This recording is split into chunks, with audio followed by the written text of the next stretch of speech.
Transform your dreams into reality with the guarantee of assured placement and highest salary package. Admissions open at Francis Xavier Engineering College, the best institution situated in the heart of Tirunelveli.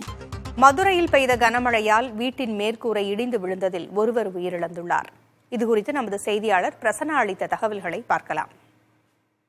Madurai மாநகரில் கடந்த 3 நாட்களாக இரவு நேரங்களில் தொடர்ச்சியாக மழை பொழிந்து வருகிறது. நேற்று இரவும் அதே போல்தான் மழையானது மதுரை மாநகர பகுதி புறநகர பகுதியில் தொடர்ச்சியாக பெய்து வந்தது. இந்த நிலையில் மாவட்ட ஆட்சியர் அலுவலகம் இருக்கக்கூடிய மதிச்சியம் பகுதியில் சுமார் 70 ஆண்டு கால பழமையான ஒரு வீடு நேற்று மழை நீரால் வீடு முற்றிலுமாக நனைந்து ஊறி போய் அந்த வீடு இடிந்து விழுந்தது. இதில் பாலசுப்ரமணியன் என்பவர் பரிதாபமாக உயிரிழந்திருக்கிறார். மதுரை மாநகர பகுதிகளில் பார்த்தோமானால் பல வார்டுகளில் 100 ஆண்டுகள் கடந்த வீடுகளும் தற்பொழுது மக்களுடைய பயன்பாட்டில் இருந்து வருகின்றன. கடந்த ஒவ்வொரு ஆண்டுகளுமே இதே போல் மழை பெய்யும் பொழுது அந்த பழமையான வீடுகள் அனைத்தும் சேதமடைந்து வீடு இடிந்து விழுந்து மக்கள் உயிரிழக்கக்கூடிய சம்பவம் அதிகரித்து வந்த வண்ணமே தான் இருக்கின்றன.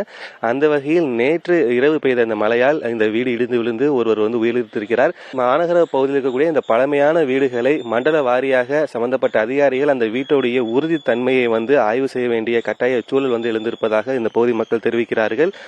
அதே போல் மாநகராட்சி சார்பாக பழைய கட்டிடங்கள் என கணக்கிடப்பட்டு தீயணைப்பு துறையாலும் மாநகராட்சியாலும் இந்த வீடு மக்கள் வசிப்பதற்கு தகுதியற்றது என்கின்ற விஷயத்தில் 200க்கும் மேற்பட்ட வீடுகளுக்கு நோட்டீஸ் வழங்கியிருக்கிறார்கள். ஆனால் இருப்பினும் அந்த சம்பந்தப்பட்ட வீடுகள் அனைத்துமே தற்போது மக்களுடைய பயன்பாட்டாகவும் கடைகளாகவும் தான் தற்போது வரை இருந்து வருகின்றன.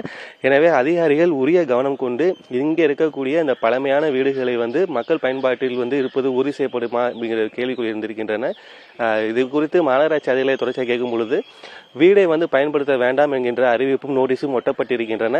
இனி வரும் நாட்களில் அதுபோல் மக்களுடைய பயன்பாடு வீடு இருக்கும் பட்சத்தில் அந்த வீடு மக்களை வெளியேற்றி அந்த வீடை இருக்கக்கூடிய சூழல் ஏற்படும் என்கிற விஷயத்தை கூறியிருக்கிறார்கள்.